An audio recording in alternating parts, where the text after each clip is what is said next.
بسم اللہ الرحمن الرحیم۔ السلام علیکم ورحمۃ اللہ۔ آپ کو معلوم ہے کہ یہ ہے دماغ کی لکیر۔ جی میں انڈیکیٹ کرتا ہوں، یہ ہے دماغ کی لکیر اور یہ ہے دل کی لکیر۔ دماغ کی لکیر سے اگر چھوٹی چھوٹی باریک بال نما شاخیں اٹھ کر دل کی لکیر کی طرف جا رہی ہوں تو ایسے لوگ محبت میں یوں کہہ لیں کہ زیادہ دیر نہیں ٹکتے، بلکہ ایسے لوگ محبت کرتے نہیں ہیں، صرف محبت کرنے کا شوق پورا کرتے ہیں اور دوسرے لوگوں کو اپنی طرف مائل کر کے انہیں خوشی محسوس ہوتی ہے۔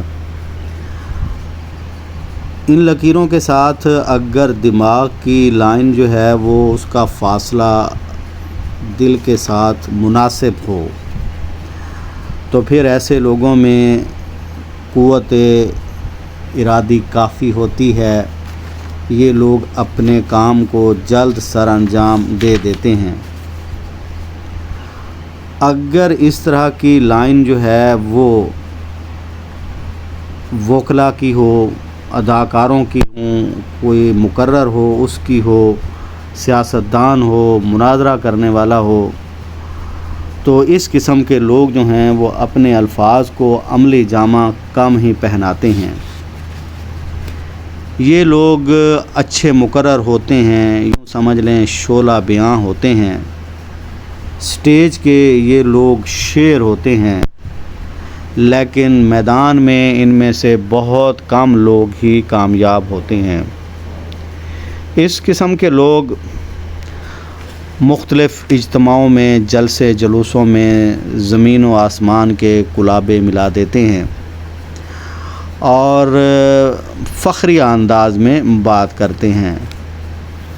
ان لوگوں کی تقاریر میں ایک سحر ہوتا ہے جس سے لوگ مبہوت ہو جاتے ہیں اور بڑے غور سے ان کی باتیں سنتے ہیں۔ ان میں جوش اور روانی بہت زیادہ پائی جاتی ہے، لیکن عمومی طور پر ایسے لوگ اپنے عوام سے کیے ہوئے جو وعدے ہیں انہیں پورے کرنے میں کامیاب نہیں ہوتے۔ ان کے پاس الفاظ کا ایک ریلا ہوتا ہے جو چلا جاتا ہے۔ یہ لوگ عملی دنیا میں زیادہ بہتر ثابت نہیں ہوتے۔ اگر تقاریر کے بعد انہیں کسی بھی مسئلے کے بارے میں بعد میں ڈسکس کیا جائے ان کے ساتھ تو یہ کوئی خاص روشنی اس پر نہیں ڈال سکتے۔ عمومی طور پر یہ لوگ بڑے بڑے فیصلے کرنا چاہتے ہیں، یہ اپنی ذات پر ضرورت سے زیادہ اعتماد کرتے ہیں، لیکن اس پر پورا اترنے میں انہیں کافی دقت پیش آتی ہے۔ امید ہے آپ کو یہ ویڈیو پسند آئی ہوگی، اسے ضرور شیئر کریں، لائک کریں، چینل کو سبسکرائب کریں۔ ملیں گے نیکسٹ ویڈیو میں، تب تک کے لیے اجازت، اللہ حافظ۔